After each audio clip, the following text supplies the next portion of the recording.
사도행전이 얼마나 중요한 책인가 하는 생각을 해보려면, 사도행전이 만약에 없다면 어떻게 됐을까를 생각해보면 알 수 있습니다. 물론 모든 책이 다 중요하죠. 그러나 예수님의 그 복음서도 여러 권이 있어서 혹시 잘못해서 복음서가 하나가 빠졌다 할지라도 예수님의 생애에 대해서 알만한 것들이 있어요. 바울의 서신들, 교회에 보낸 편지들도 여러 권이 있어서 그걸 다 모아 가지고 있지 못해도 알만한 것들이 있습니다. 그러나 사도행전이 빠져버리면 이 복음서와 이 서신서의 연결고리가 사라지는데 성령의 역사에 대해서 알 수가 없습니다. 어떻게 교회가 세워졌는지 알 수가 없습니다. 어떻게 베드로와 사도들이 이 선교적인 사역을 감당하기 위해서 나섰는지 알 길이 없습니다. 어떻게 바울이 회심해서 이 엄청난 일들을 감당하게 되었는지 알 길이 없습니다. 어떻게 에티오피아 복음이 전해졌는지 알 길이 없어요. 그래서 이 사도행전은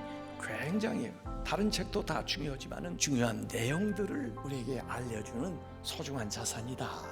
오늘 1절부터 3절까지의 사도행전을 여는 내용은 누가복음 1권, 이 누가가 기록한 것의 전체 요약이라고 볼 수 있습니다. 누가복음을 어떻게 요약할 것인가? 많은 교훈도 있었고, 많은 사건도 있었고, 많은 기적도 있었고, 많은 비유도 있었고, 많은 일들이 있었는데 이것을 어떻게 3절 안에 요약을 하고 나갈까?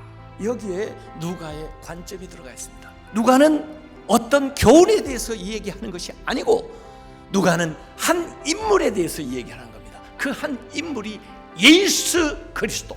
모든 복음서뿐만 아니라 모든 하나님의 말씀의 중심은 예수 그리스도. 예수 그리스도를 아는 것입니다.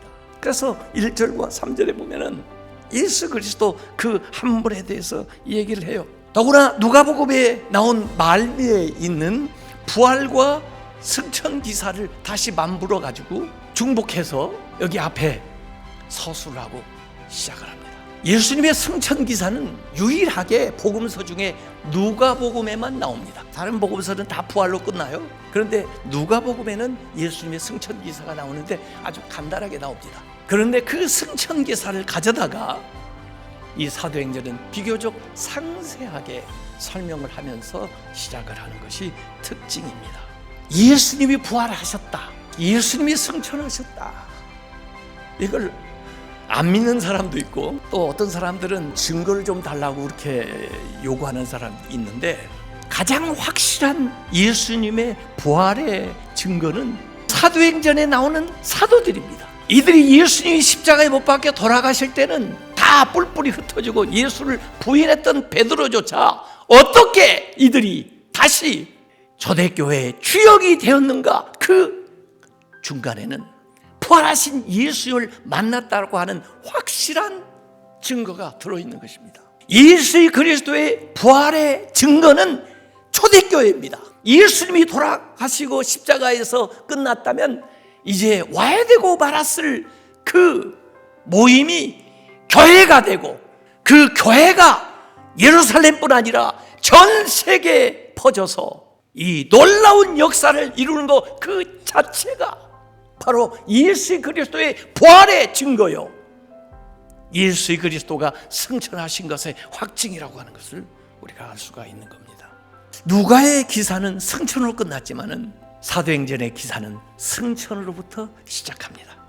T.S. 엘리엇은 그런 얘기했습니다. 마지막 속에 시작이 있고 출발한 곳으로 다시 돌아온다. 이 복음서가 실제로 읽어보면요, 예수님 탄생부터 쭉 기록되어 있지만 사실 그때 그 의미를 알았던 사람은 별로 없습니다. 심지어 예수님이 십자가에 돌아가실 때까지만 해도 제자들조차도 그 의미를 잘 몰랐습니다. 근데 언제 알게 되었습니까?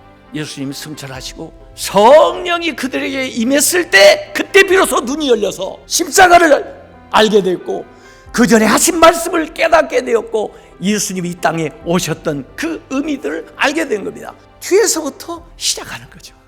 마지막을 보고 시작하는 것입니다. 우리의 인생이 언제부터 시작되느냐? 우리가 예수 그리스도를 만날 때, 부활하신 주님을 영접할 때, 그때부터 우리의 인생이 다시 시작되는 것입니다. 그래서 거듭나는 거예요. 새로운 삶을 살아가는 거예요. 내 인생의 의미를 그때서야 비로소 알게 됩니다. 내 사명을 비로소 깨닫게 됩니다. 내가 어떻게 살아야 될지를 알게 되는 거죠.